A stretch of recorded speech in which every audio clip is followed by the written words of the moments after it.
ধোঁয়া ওঠা গরম গরম চিকেন বিরিয়ানি কার না ভালো লাগে।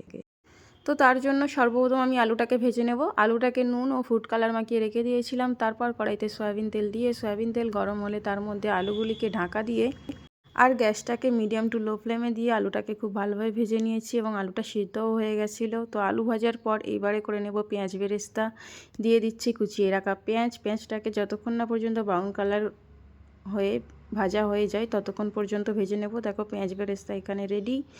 আমি পেঁয়াজ বেরেস্তার মধ্যে সবসময় একটু করে চিনি দিয়ে রাখি যাতে ওটা মচমচে থাকে। তারপরে সেম তেলের মধ্যেই দিয়ে দিলাম গোটা গরম মশলা সহ গোটা জিরের ফোড়ন, তারপরে দিয়ে দিলাম কুচিয়ে রাখা পেঁয়াজ, তারপরে এর মধ্যে অ্যাড করে দেবো ম্যারিনেট করে রাখা চিকেন।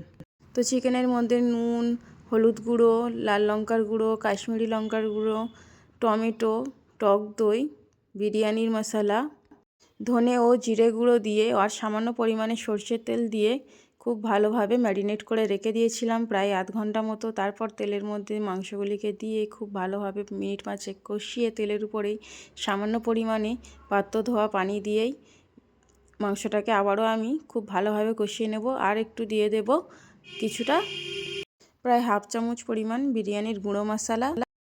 আর হ্যাঁ, মশলাগুলি সব আমি চোখের আন্দাজে দিয়েছি পরিমাণ মতো।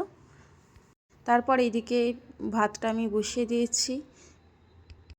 যেহেতু খুব শর্টকাটেই বিরিয়ানি বানাতে চাইছিলাম তাই আর এক্সট্রা করে আগে থেকে গরম পানি বসাইনি, চাল ধুয়ে সেই সঙ্গেই বসিয়ে দিয়েছি এবং তারপর তার মধ্যে গোটা গরম মশলা যেমন এলাচ, দারচিনি, লবঙ্গ সব কিছু দিয়ে নুন এবং তেজপাতা দিয়ে কাজু ও কিশমিশ দিয়েছিলাম।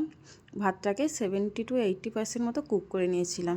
তারপর এখানে বিরিয়ানিটি সাজিয়ে নেওয়ার পালা। যার জন্য তরকারি যে এক্সট্রা গ্রেভি ছিল সেটা প্রথমে নিচে দিয়ে দিয়েছি, তারপরে দিয়ে দিয়েছিলাম কিছুটা পরিমাণে ঘি, তারপরে দিয়েছিলাম ভাত, সদ্য হাঁড়ি থেকে ফুটতে থাকা ভাত আমি দিয়ে দিয়েছিলাম। তার উপরে দিয়ে দিয়েছিলাম কিছুটা গুঁড়ো মশলা বিরিয়ানির, তার উপরে দিয়ে দিয়েছিলাম পেঁয়াজ বেরেস্তা, দিয়ে দিয়েছিলাম আলু, তারপর দিয়ে দিয়েছি পুরোটা চিকেন। তো চিকেনটা দেওয়ার পর ভালোভাবে সেট করে দিয়ে তার উপরেই দিয়ে দিয়েছিলাম অবশিষ্ট বেঁচে থাকা ভাত, তার উপরে দিয়ে দিয়েছিলাম বিরিয়ানির মশলা গুঁড়ো আর দিয়ে দিয়েছিলাম কেওড়া জল, গোলাপ জল ও মিষ্টি আতরের মিশ্রণটি। তারপর উপর দিয়ে দিয়েছিলাম কিছুটা পরিমাণে পেঁয়াজ বেরেস্তা আর ঘি।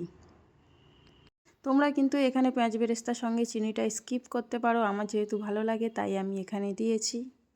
আর দিয়ে দেব 1 কাপ পরিমাণে দুধ, আর উপর থেকে কিছু কাঁচা লঙ্কা দিয়ে দিয়েছি ফ্লেভারের জন্য। তারপর ঢাকা দিয়ে বসিয়ে দিয়েছিলাম বিরিয়ানিটি দম হতে। বিরিয়ানিটা আমি 25 মিনিট মতো দম দিয়েছিলাম, তোমরা তার আগেও নামিয়ে নিতে পারো, কোনো অসুবিধা নেই। আমি যেহেতু একটু লো ফ্লেমে দিয়ে করেছি সেই কারণে যাতে দমটা ভালো আসে।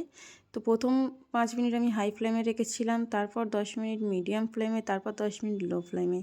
এতে করলে কি আসে, বিরিয়ানির দমটাও ভালোভাবে হয় আর পুরো বিরিয়ানিটি ফ্লেভারফুল হয়। আর যতটা বিরিয়ানিতে দম হবে খেতে কিন্তু ততটা মজা লাগবে। আর বিরিয়ানিটা জাস্ট খুব সুন্দর হয়েছিল, খেতেও অনেক মজা লেগেছে।